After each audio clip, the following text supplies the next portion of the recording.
Good afternoon, good morning, and good evening, depending on your time zone and where you watch. Thank you for coming to our panel discussion titled The Future of RNA-Targeted Small Molecules.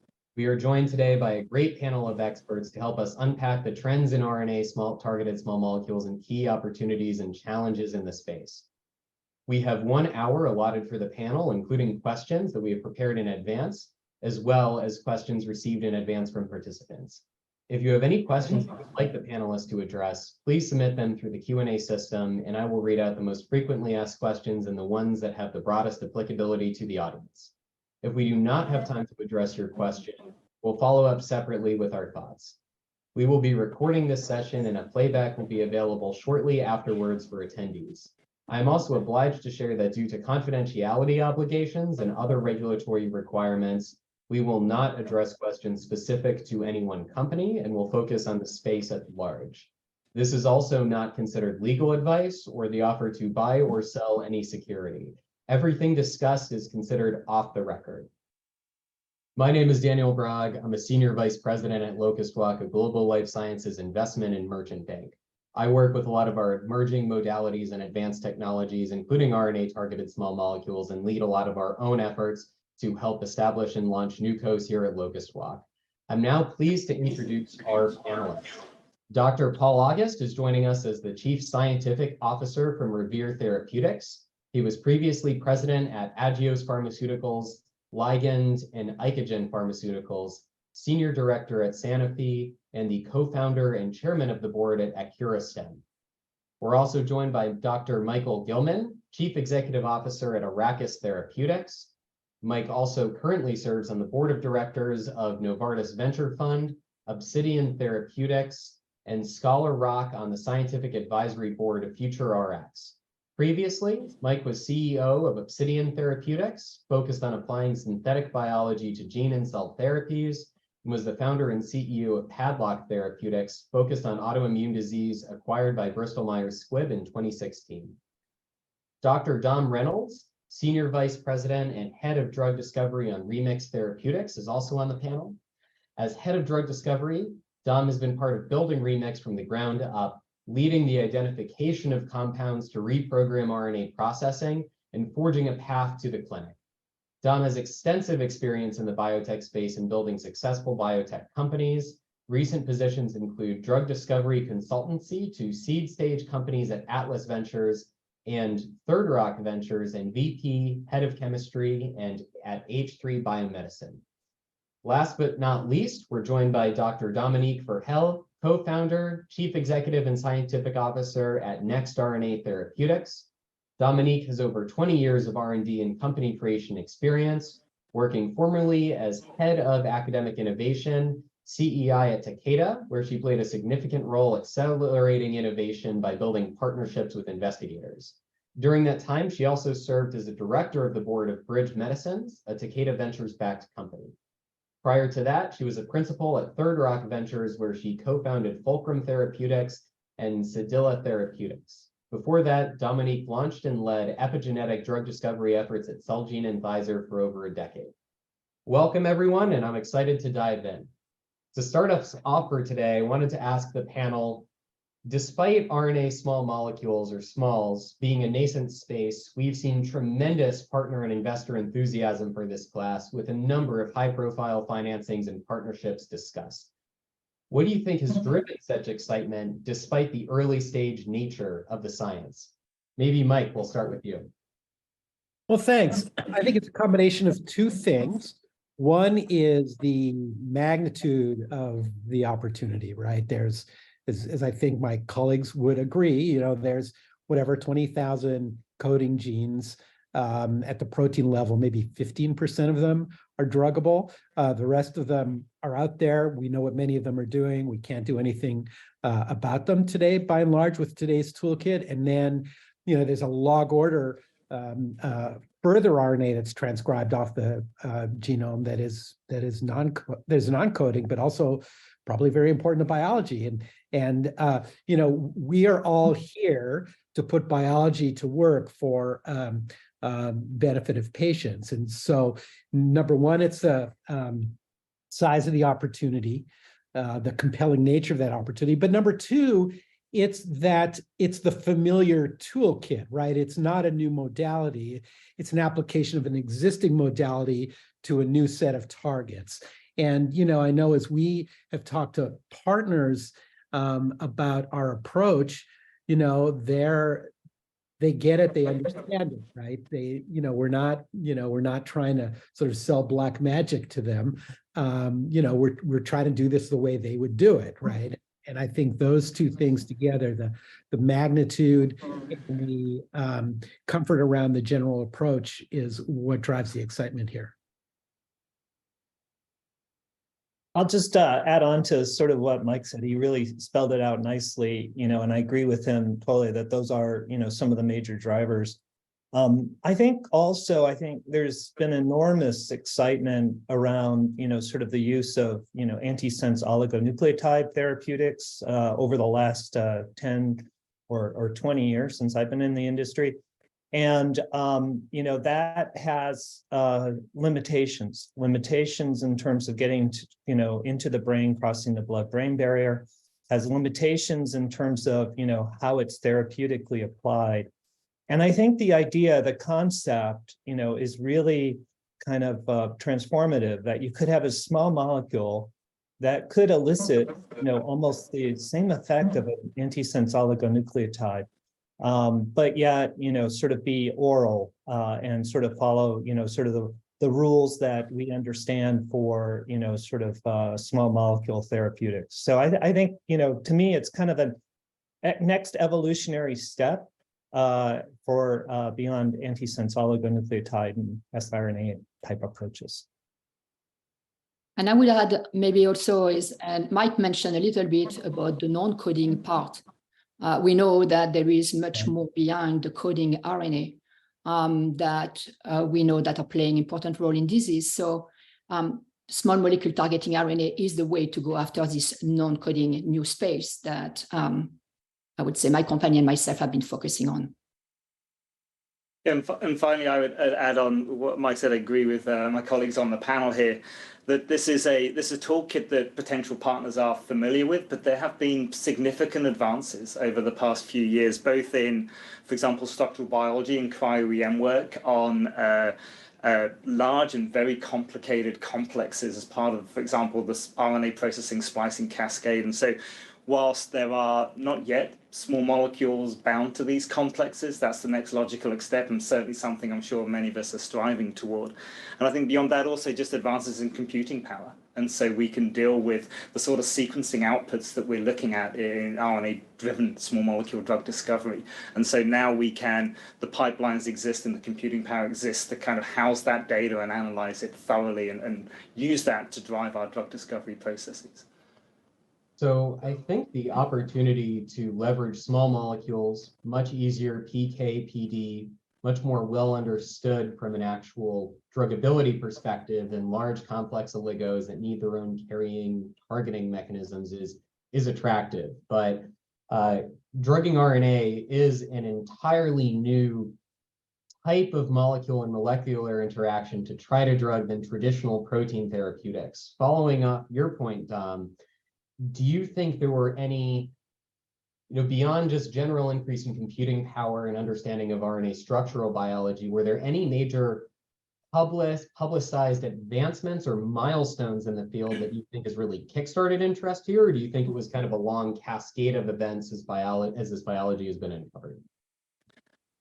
I think from my perspective, the approval of risdiplam is key, and while that was a very long time in the making and some incredible science both from the parts of PTC and Roche, but also Novartis with their molecule branaplam, I think that the ultimate approval of risdiplam as a small molecule targeting RNA, a clear unmet medical need, competitive modalities on the market as well, and showing that this can really compete there, I think that was pivotal and a real transformative moment for the field.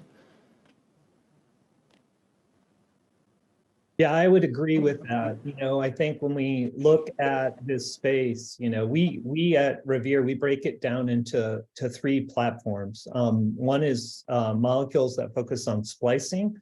One is molecules that focus on binding and will elicit a function. And then a third one that's kind of out there and requires probably a lot more work is sort of our degrader modality, which is sort of akin to a PROTAC. So, you know, if you look at kind of the timeline events and the future development of those, that's kind of the order that I see those taking place. And the splicers fall right into that risdiplam category that Dom sort of mentioned, and really kind of create an enormous opportunity. You know, sort of back when Mike and I were working at Ariad Pharmaceuticals, you know, when we sequenced, you know, and we're generating genomic data to really help some of our programs, you know, we were lucky if we had 20,000 reads or 25,000, you know, reads on a cDNA library. Now we talk about, you know, 20 million reads is not deep enough for certain analyses that we're doing. So I think, you know, those types of capabilities, the whole sequencing, you know, sort of transformation has really enabled us to leverage this kind of approach to really interrogate small molecule therapeutics that are targeting RNA in a really kind of deep and computational manner. I also wanted to just to add something about it is we use a lot of technology that we apply for protein. We just have to fine tune for RNA. For example, really understanding the structure of the RNA is super important because this is where we are using it to develop a selective and specific small molecule. So there is some technology that were out there that we are applying for RNA. There is also a lot of new technology that are being cooking in academic lab, also in a biotech that we can bring. So they are not totally new technology, but they have to be fine-tuned. And by being able to use that and really understand the structure of the RNA, like we can understand the structure of the protein, this is how we can really use all of this new technology for small molecule binding. So I would say we are all learning and progressing all together towards applying this new technology or fine-tune the old technology. Yeah, can I just follow up on that briefly? Because I think the last point that Dominique made is important. So first of all, I agree also with Dom, you know, so when we went out to raise our Series A round, which is a long time ago now, right, 2016, you know, most people thought we were crazy, right? And then the rest thought we were brave, but also crazy. And it really was important to give people reasons to believe. And, you know, risdiplam and branaplam were probably the most compelling examples of, you know, drug-like small molecules that clearly seem to do their business through RNA. But I mean, those were, you know, those were sort of clinical stage programs at the time. So fast forward now, and as Dom points out, you know, risdiplam is an amazing drug. And is before our eyes, you know, displacing oligos, to Paul's point, even displacing a gene therapy, it looks like. You know, and lots of companies like ours have moved into the space and really driven the basic toolkit forward. And so, you know, we're as a sort of I hesitate to call it an industry, but as a little subsection of the biopharma industry, we're just in such, you know, much stronger shape than we were when we got started. And I would add, at the risk of flattering Mike, advocates for this as a drug discovery approach, I think, are really important. And we've certainly benefited from Mike and Arrakis being there and forging the path, along with folks like Matt Disney and some of the academics that we can all name. And so I think we certainly benefit from that pioneering approach, and Arrakis really putting it out there. Well, thank you. So I want to drill into some of the points you're bringing up a little deeper from Dominique, Michael, Paul.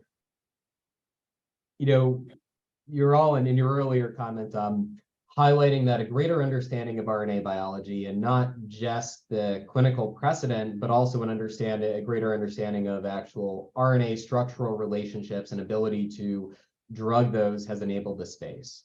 As an outsider looking in, a lot of the small molecule RNA drugging companies sound similar, you know, is having some sort of in silico or large small molecule screening platform, a set of functional assays followed by structural analysis and optimization. What do you actually see? Maybe this is an open question for the panelists. What do you actually see as any company's unique secret sauce in the space? And if you were to perhaps invest in a company that was not your own, how would you drill past the company X have a great understanding of RNA structural biology to actually understand which companies have a greater understanding of the space and unique ability to ultimately develop effective drug-like compounds? Oh, it's a pretty weighted question. Yeah. I'm going to actually start by disputing your premise, actually, which is that I don't think we're doing the same stuff at all, really. I think everyone has brought a very different approach to the problem. And it's great, actually, because going in, none of us knew what the solution was going to be. And honestly, there's sort of plenty of RNA to go around. And I think, what you see on this panel is diversity in the targets, for example. You've got Remix focused on splicing targets for the most part, on pre-mRNA, basically. You've got NextRNA focused on non-coding RNA. We're mostly looking at 5' UTRs and inhibitors of translation. And Paul, as he described, is kind of doing a mix of all those things. So there's different kinds of targets and different approaches. And you've got companies that have really sort of focused on iterating on the branaplam and risdiplam scaffolds to try and kind of evolve the specificity of those compounds. You have companies, like ours that have really tried to take sort of a more general approach to sort of solve the general problem of finding ligands to RNA and then kind of figure out how to do the biology later. And so, look, there's plenty of room for all of us to succeed, and we're all helping each other, basically. I would totally agree with Mike, that we are not all sort of taking, the same approach, although, it's really hard as, an outsider to know exactly what's happening in any one company, because there is a lot of secret sauce and IP and activities that sort of take place that no one knows about, even some people, that are on the boards of companies. So, but for the most part, I think, kind of getting to the heart of your question, what's the important piece here? The important piece is to really have, a molecule that demonstrates a functional effect, right? I think if I'm looking at a company, I'm an investor, I'm looking at that, I really want to see that they have chemical matter and maybe some SAR around that chemical matter that really sort of demonstrates clear, precise, specific functional effect that's desirable without any toxicity, okay? Safety is the number one aspect, and that's actually one of the great things about working with RNA, because if we're perturbing the transcriptome, we can actually assess the entire transcriptome all at once, simultaneously, under multiple conditions, time points, concentrations, different tissues. So we actually have a leg up on small molecules that are targeting proteins. So those are key things for me: small molecules, functional, and that are safe. And those are the things that I would look at a company. And so let me ask the panel this, following your push, Mike, and your comments, Paul. As all of you have noted, the target space here is incredibly large, depending on the type of RNA and the type of interaction that you're drugging. At the end of the day, is it a very, maybe not the same, but is it a very similar toolkit that each company applies depending on the vertical of RNA space that you're in or trying to drug? Or is it fundamentally different toolkits and fundamentally different chemistries depending on if you're trying to drug the spliceosome, link RNA interactions, mRNA and RNA degradation? Maybe I'll start with you, Dominique. I would say our entry into the program may be different, but then I would say developing a small molecule that is safe, has a certain PK, has all the functionality we are looking for. I think all of us, we are targeting the same thing. But I would say the approach, right? So for us, one thing that was very important, and that's what Paul mentioned, which is coming from the work, the pioneering work that Arrakis has done, we can find small molecule binding RNA, however, it's not always functional. So when we started the company 2.5 years ago, that was really the focus. How can we start a program with having enough information to say that if we find a small molecule, in particularly this area on the RNA, we should have a high probability that this small molecule will be functional in cell. So our entry is there. We know that this RNA binds the protein, so it's an important conformation and structure. We look for small molecule there. And then the progress using the biophysics, the biochemistry, the cell-based assay, I think it's probably similar from many of the team here. Although, like I said, we need to fine tune to make sure that it's high rigor in the drug discovery part. But I think there is enough innovation here that if there is some very strong biotechnology, biophysics that have been developed out there, we can all use it. And I would say, coming back to Arrakis, they are very, very open when they present to conference. And I think this is helping all of us in the field to become successful for patients. On my board, please. So look, I mean, so thank you for that. But maybe just to say, so first of all, truth is we don't really know what one another are doing that much. You know, so there's a certain, you know, so we're doing a certain amount of interpolating and extrapolating to figure that out. But again, you know, the end game here is all probably most succinctly summarized is an orally active small molecule that's safe, that has a pretty high distribution, is efficacious. Like that's a given, and that's, you know, that definition holds across small molecules no matter what the target is. That's all what we're trying to get to. Now, the way we've sort of come to think about our, you know, at least our platform is, you know, that there's sort of three pieces to it. There's the target ID piece, there's getting the initial chemical equity, and then there's, the design, synthesis, and testing cycles required to optimize the properties of that molecule and turn it into a real drug, right? And as you go in that direction, we are all converging on the same toolkit, right? Because the tools for developing SAR, for testing compounds, and certainly by the time you're going into animals, like the animals don't care, right? Like what the target is. Yeah. But where I think a lot of the differentiation occurs is at the target characterization, target ID stage, in part because we're all kind of interested in different targets, but also because we just have no idea, right? Like we, by and large, still do not know what constitutes a druggable site, RNA, right? And we're kind of learning that as we go along. And that, I think, is where you're going to start to see some differentiation, because chemistry piece over time is going to, does that seem most to the rest of you?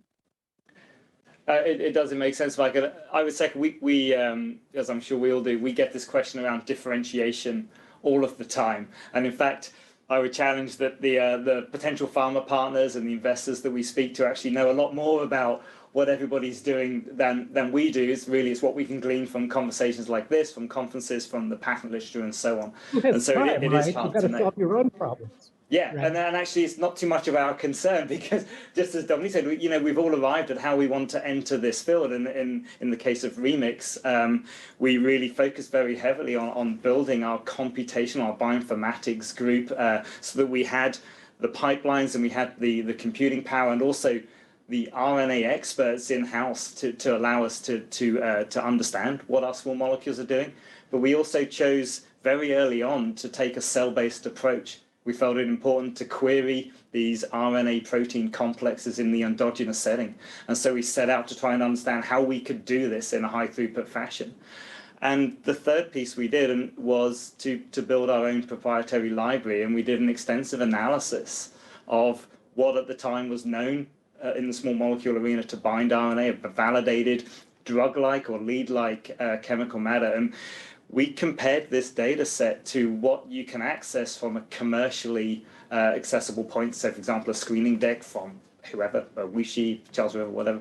And we found that that RNA targeted small molecule space was actually quite poorly represented, very poorly represented. And so we set about building our own collection to answer that question of, what does RNA targeted chemical matter look like, and how do you access that as a small biotech company? So it's a big expense, but it's something we felt was very important early on in our lifetime.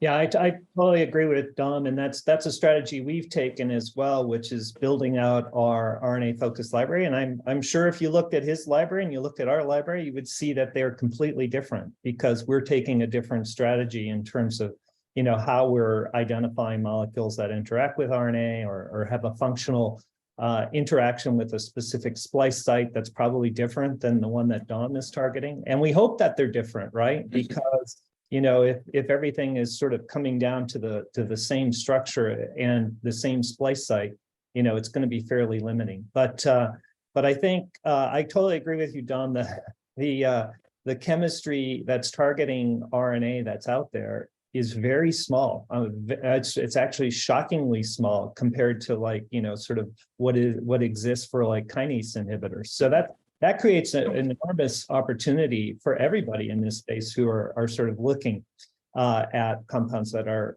modulating RNA function. And I would even say that one of the interesting things I've started to see a little bit is a little bit of overlap on similarity of structure, because we are looking at binders and splicers of some of the molecules that splice RNA or modulate splicing.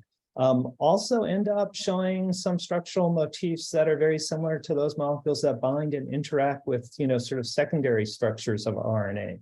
So there's some commonality there in terms of space, although the specificity of those molecules, will be distinct when it comes back to function. And that's something that can be programmed in with medicinal chemistry. And kind of like, as Dom mentioned, we've taken an AI approach as well. We have significant, artificial intelligence, machine learning capabilities allow us to kind of take some of the data sets that we are getting with compounds and sort of elaborate new compounds and even predict new structures that haven't existed previously or not represented and build those molecules to evaluate them. And it's super exciting time to kind of see this interface between, sort of AI and drug discovery. I think we're really kind of, sort of reaching a new stage in the evolution of pharmaceutical drug discovery. It's really exciting to hear you all speak and get to understand how it seems there is a lot of shared learnings between companies and with the field overall to be able to help all companies progress, especially if there is a lot of similarity between the toolkits that you're applying to your own spaces. I've heard, as you just mentioned, Paul, AI and machine learning come up several times at this point as something that's really helped in the efficiency of this field and an accelerator for defining chemical matter, helping explore your binding sites, helping optimize compounds. Is some incorporation of AI or ML essential for, do you think, any company in this space to be competitive? Or maybe I shouldn't use the word competitive. Maybe I should say to have the right toolkit to ultimately effectively develop drugs? Or do you think it will become maybe like the kinase field where there do become relatively well-known and understood libraries of small molecules that you can just run a large screening hit campaign on and then further optimize?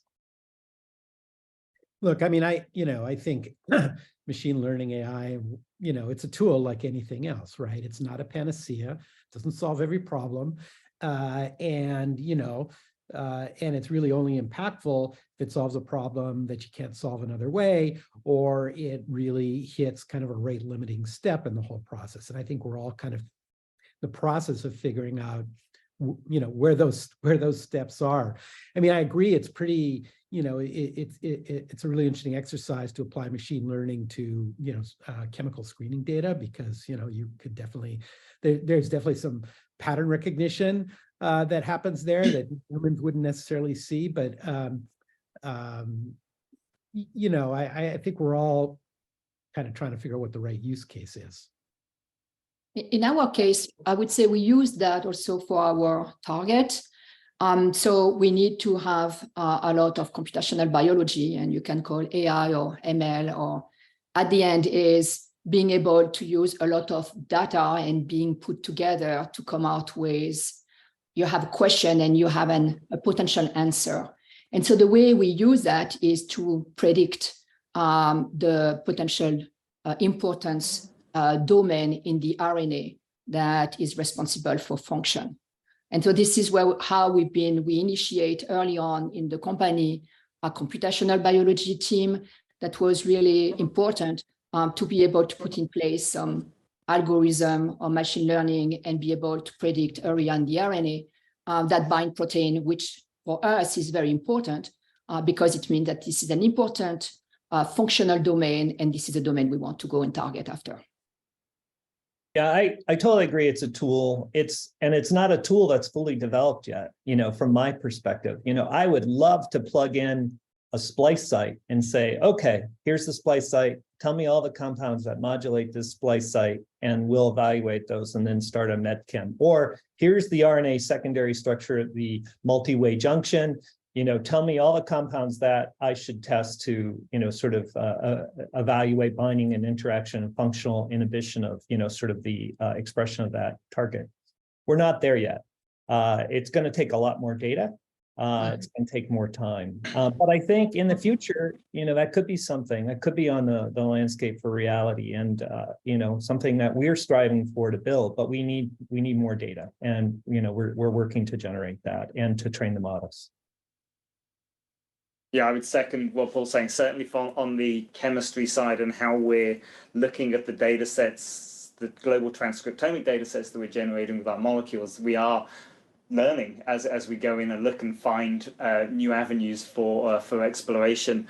I think additionally, as we think about how we are targeting RNA processing nodes, the computational biology input at the beginning, as we think about which targets we can go after, which targets potential pharma partners might be interested in, we now have ingested such a large amount of data that this is, we are now able to predict and then in silico validate the occurrences of these, for example, splicing events, and whether or not we think they will be rescuable with a small molecule or targetable with a small molecule. And so, as you think about, or as all of you think about developing ultimately these selective drug-like small molecules, I'm hearing that there is somewhat of a commonality depending on the type of RNA interaction that you were trying to drug, like a specific splicing site, and be able to figure out a secondary structure or an RNA binding protein that has a similar site to be able to drug. As you think about the field overall, is there a specific low-hanging fruit in the space that's, I guess, better understood in terms of being able to develop drug-like compounds against, or being able to predict structure-activity relationships? Or is the biology across the space, including splicing, including trying to down-regulate RNA expression, including link RNAs, all at a similar stage? Listen, I think, what Mike mentioned, before about, Roche and, Evrysdi, Risdiplam, sort of being successful and actually approved as a drug, generating significant revenue.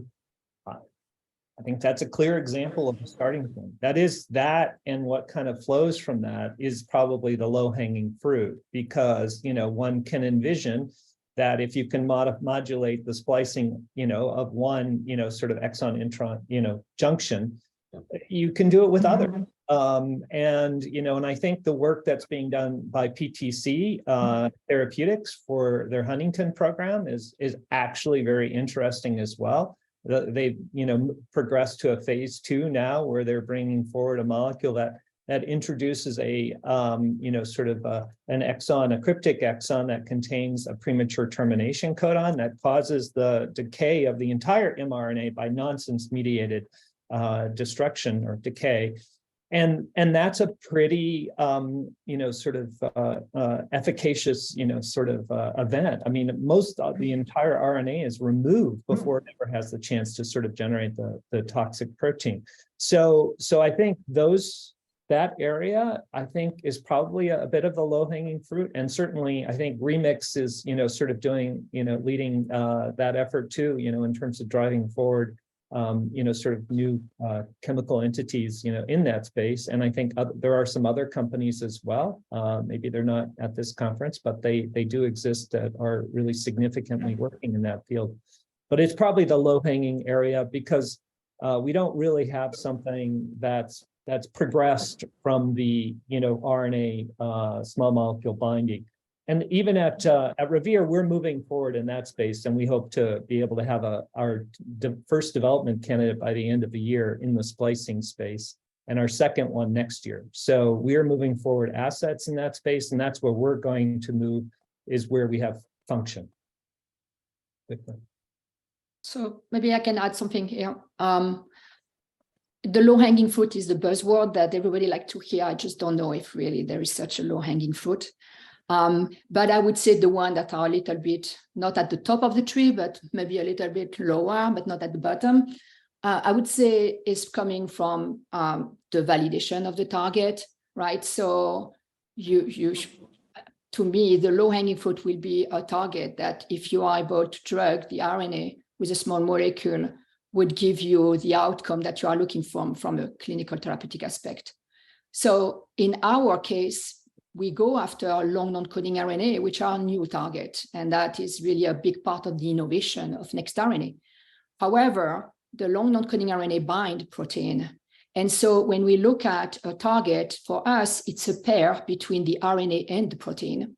So even if the RNA is new and novel, the program we choose are the one where the protein has validation, has shown that it's driving disease. And so we are actually using this part of the protein to say, okay, this target pair, if we develop small molecule, have a high chance to show efficacy, animal model, and of course, later on in clinic.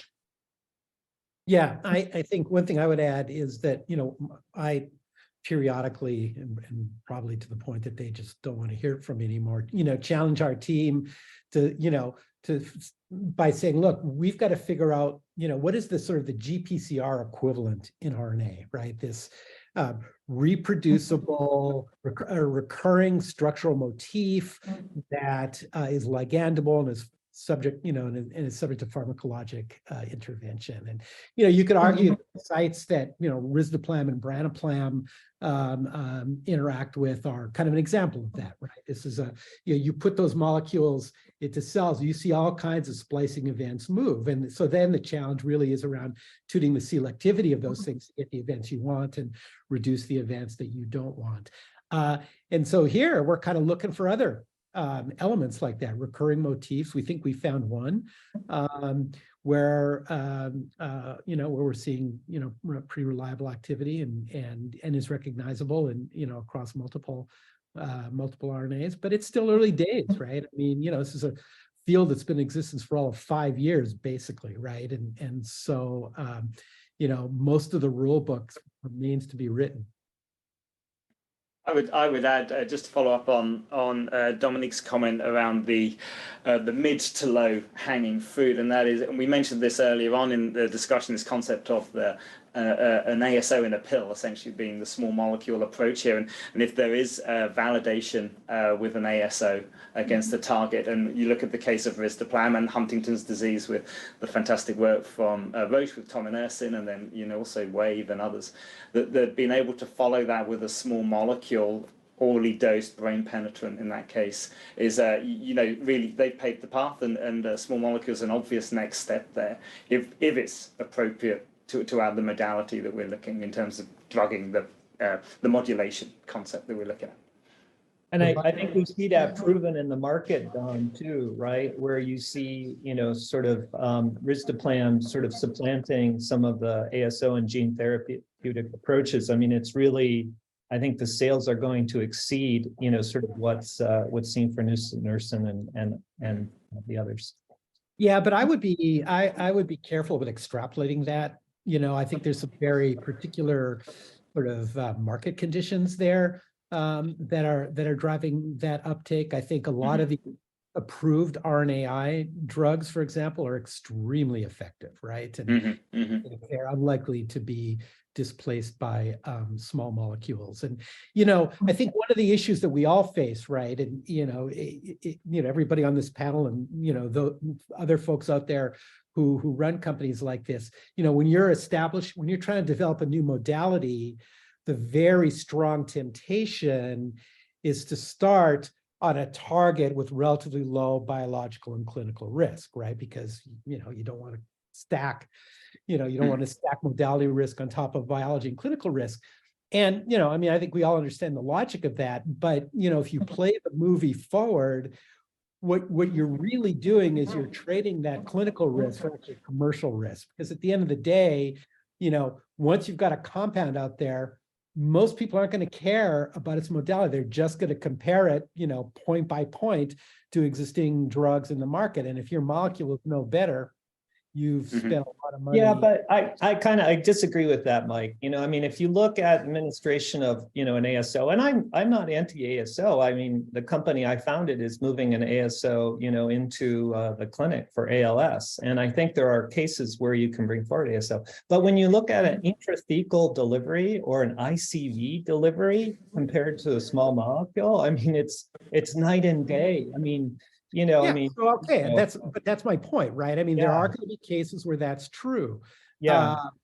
But there are other cases where the oligonucleotide, I mean, these oligonucleotide drugs are remarkably effective and they're remarkably specific. And, you know, if your target is in the liver, you know, Yeah, just yeah, do it that that way. I can agree with you on that. Yeah. Sure, Yeah. I'm thinking mostly about the CNS.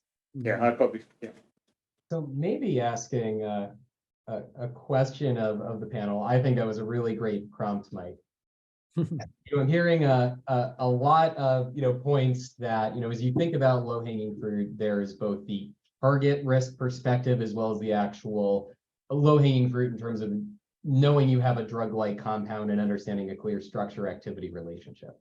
As you think about adding target risk into this new modality, do you see, maybe I'll just ask the panel, do you see the field developing as going after, I'll call it best-in-class therapeutic approaches to biology that ASOs or other RNA or oligo-based modalities have de-risked? Or do you think the real potential in the field lies in going after targets that are actually really challenging to address with a standard ASO, siRNA, or other RNA oligo-based modality and unlocking entirely new target spaces? Boy, I mean, this is a live question, right, for all of us. And, that we're wrestling with all the time. I would say at Arrakis, we're tending to lean in the second direction rather than the first direction.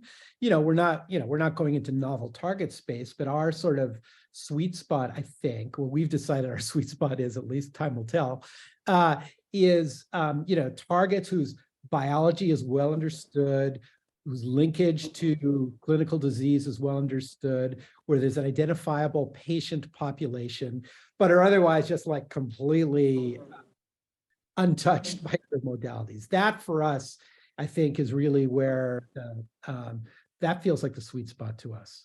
Basically, targets with clear biology that you don't need an ASO that's already on market to prove out. Yeah, I would say, in my career, one of the sort of most interesting things is everybody always says they're interested in innovative novel targets, right? But when push comes to shove, nobody's interested in novel innovative targets, right? Because there's not enough data behind it.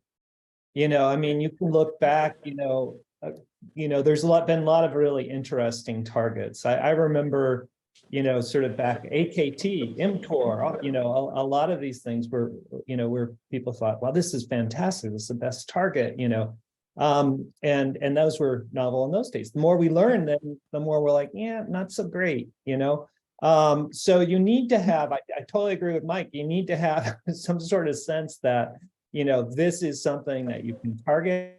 It's going to have a beneficial functional effect. It's not going to be toxic. It's not going to have, sort of other issues that you have to deal with.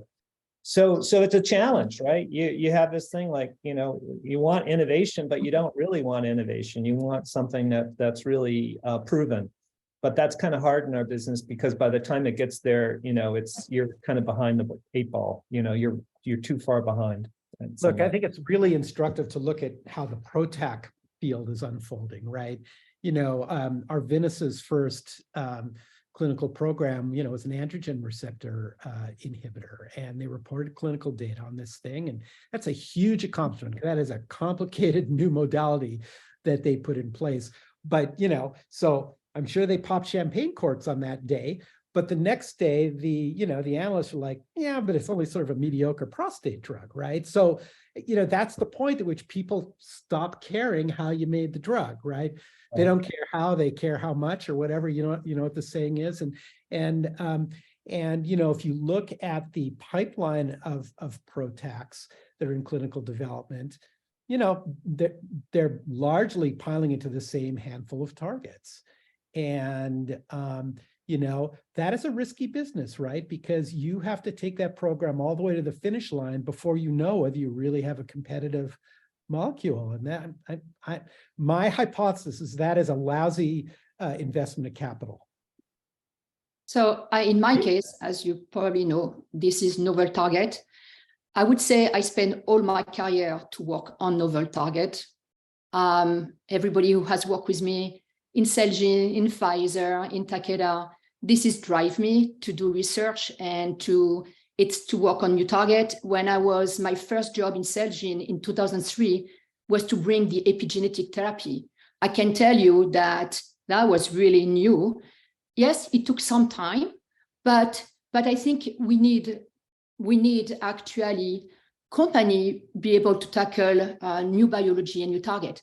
Now, I would say the economic climate right now is tough. I agree that maybe 3 years ago, having a platform with novel target was probably easier than in 2023, but it's still of high interest. I can tell you when we discuss with investor and with pharma for potential partnership, there is a high interest to be able to break and bring new entry for new target and new mechanism. So I think I will continue to work on new target until I retired.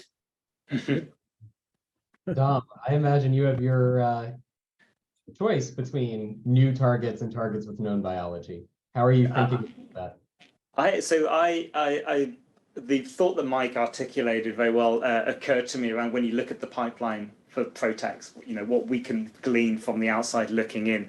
And I think they are somewhat limited by the fact that the obvious start points are targets with known binders, so that at least you can get going there as you look to optimize that chemical space. We don't so much have that challenge, and so we're going up, we have to find the novel chemistry. And so I think it's easier to think of our modality coupled with the novel target space that Dominique is alluding to.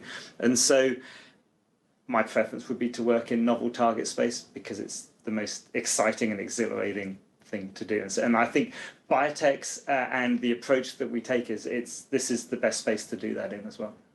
Look, nobody decides to drug RNA to build a better mousetrap, right?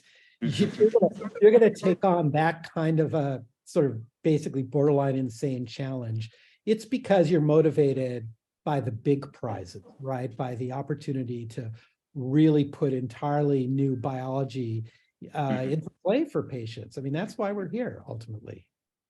Yeah, and I think that's what really gives us the opportunity, right, in this whole space, that there are some interesting, novel targets that could be drugged with small molecules that are targeting RNA. So if you look at scaffold proteins, Mike, and you remember like an Ariad, even targeting SH2 domain, and things that don't really have great binding domains. How do you target those? Because a small molecule is not going to interact with the protein.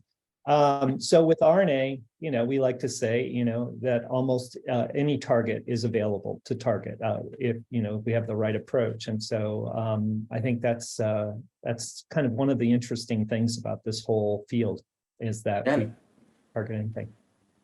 I agree, and I think the excitement within Remix of targeting transcription factor with some great human genetics around cancer dependency is incredible. And I think the second thing that RNA can give us a new lens on is selectivity challenges. So challenges that are tough in the protein world can look completely different from the perspective of RNA. And so that's another thing that we think about deeply. Yeah, so actually, thank you for mentioning that, Tom, because like our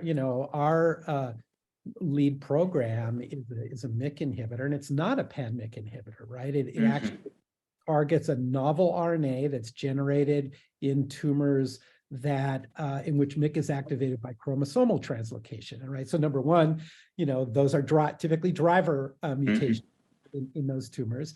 And in a subset of these tumors, this translocation, because typically we'll bring in like the immunoglobulin enhancer, activates a cryptic promoter, which is 150 base pairs upstream of the normal promoter. As a consequence, there is a novel transcript in those cells. Now it encodes precisely the same protein, right? So that selectivity is not possible at the level of protein. And we've known for a long time that there's tremendous transcriptional heterogeneity in disease cells. And that's just a whole new world for all of us to explore that we had no other way of getting at previously. Mhm. So I will plan to follow all of your pipelines and make sure to reach out if I see one of you developing a androgen receptor RNA degrader. But I hear, it may be the last topic that we can touch on, and if we have time for in the panel today, is actually developing these drug-like RNA-targeted small molecules. In the space, I guess, you see the challenge of selectivity coming up very often. It's 4 base pairs essentially that forms RNA instead of 20 amino acids. How do you think about selectivity and finding an approach that actually does precisely drug what you want to drug without drugging a whole large number of other RNA binding protein interactions? All right, I would like to take this one, at least to start, because that question, we got asked that question like 1,000 times when we went out to raise our Series A. That, but there's 20 amino acids, only 4 nucleotides, 4 bases, right? And that's just entirely the wrong math, right? I mean, that the peptide bond has what, like 2 degrees of freedom? The phosphodiester bond is like 6 degrees of rotational freedom, right? The structural complexity is in the tertiary structure, not the secondary structure. Now, you can make that argument until you're blue in the face, but at the end of the day, I think we would all agree, everyone on this panel, is that empirically, selectivity is not a problem, right? I mean, these molecules come out of these screens with a pretty high degree of selectivity, which you can continue to improve. So just turns out to be a bit of a red herring. And I think, I mentioned this earlier, Dan, is that, the tools that are available today to actually assess the selectivity and the impact are really enormous. So we have, RNA-seq, and we can go 50, 100 million, sort of reads deep, on any particular compound if we're interested. We also have proteomics to actually look at the direct effect on protein levels too, that we're looking at. It's a bit different than the kinase domain. So back in the day when we were looking at kinase inhibitors, we had to take every single kinase inhibitor, and we had a team at Sanofi that was doing this. We were expressing all the kinases. Then we would profile all of our compounds against each and every kinase, to look at an IC50. We don't have to do that at the RNA level here, because tools, right? Like, well, we will. We do eventually, right? But it's not the means by which we're sort of looking at optimizing the molecule. We do lead optimization by, sort of looking at transcription profiles. And that gets us to improving the selectivity. And I would add to that, Paul, that we could do it in the cell. Whereas with kinase selectivity, often it's just a purified kinase domain, and you're looking at binding or whatever. So the level of sophistication is high. So the quality of the information you get is much higher. That's right. Some things are actually easy with RNA, right? You can sequence it. Yep. And so what do you see, or I guess what for each of you have been some of the greatest, if it hasn't been selectivity, and the point of being able to just read through a transcriptome to precisely understand what you are drugging is great. What are the major challenges and ultimately that you see in ultimately developing these small molecules? Is it coming up with the right chemical matter itself? Is it finding the binding site? I guess you could say a piece of target ID. What would you say have been the real stumbling blocks in this space that we're starting to overcome? I would go first in our case, because we are drugging a specific structure important for interaction with the protein, it's to make sure that the structure that we are screening is relevant to what's happening in the cell. And so that it's something that we've spent a lot of time making sure that, okay, this is a minimum domain that we want to screen. And are we in a tube on the bench? Are we able to have exactly the structure that is in the cell? So you're going to tell me why you are not screening in cell. Well, we made the choice of screening our starting point in biochemistry, biophysics, to make sure that the small molecule is binding the target and then evolving that and validate in cell. So I would say for us, it's probably what we spend the most of time having the right structure and making sure that it's reproducible when we work in our team, but also with our CRO. I can go next. So as I mentioned earlier, we have kind of 3 platforms: the splicer, splicing modulation, compounds that bind to RNA and modulate function, and then we're developing sort of a platform to degrade RNA using our binder molecules. One thing I'll say is that challenges that we have on the binder side ends up being, or here's a small percentage of those that actually end up eliciting functional activity. And that's one of the things that we see. We can, demonstrate that the molecule binds, it has KD, it interacts. We can demonstrate with shape maps precisely where it's interacting. We can, sort of look at additional analogs, try and find molecules with increased efficacy. But then when we actually look at function, that's where things kind of fall off the cliff. It's like, okay, it's not active, and that's challenging. And so that's where we are sort of, and I'd say a percentage, small percentage of those end up being active. And those are the ones that we're following up on. But you can process a lot. So we can do a mini and then, advance those that do work. And then our degrader, as I mentioned, it's a technology that's sort of under development, wasn't quite there yet, but needs more time. And then our splicers, where it's really working. I mean, we're seeing, we take compounds, we, have an idea, we start med chem optimization, we can start modulating, the specific events that we're interested in, where we, are following. And that has enabled us to generate a development candidate that, we'll have by the end of this year, and then another one next year. So, for me, I tend to follow the science and follow things that work and push those harder, because at the end of the day, at least right now, with the current environment, assets are what everybody's interested in. And as a company bringing forward assets, I think, that helps our valuation and helps us to convince investors. So that's what we're doing, and that's what we're doing. Any final comments from you, Mike, or you, Dom? And I think a challenge for us has been, when considering RNA processing and screening in a cell, you are limited by the number of compounds that you can screen. And so a challenge that we undertook was try to recapitulate this in a cell-free setting, and we have now been able to do that, and we have identified an assay format that we can look at small molecules that essentially enhance or the interaction between the RNA and a putative RNA protein complex. And so that has opened up the area for allowing us to screen more small molecules, getting around the barrier of the cell penetration question that comes up when screening screening DEX. Yeah, and the last thing I would say is that, our view is we sort of regard the chemistry problem as largely solved. Like, we can find ligands to RNAs. That's not a problem anymore. I mean, it took us a long time to get there, but we can do it. And the problem, as Paul said, is biology, right? You solve one problem, you reveal the problem behind it. The problem is biology, right? Like, what are the structure function relationships in RNA? We just don't know. No one knows, and we're figuring it out. Excellent. Well, I know I can't wait to see more functional drug-like compounds move forward, and couldn't agree more with the comments on developing real assets. With that, we are out of time, so I appreciate everyone joining us today.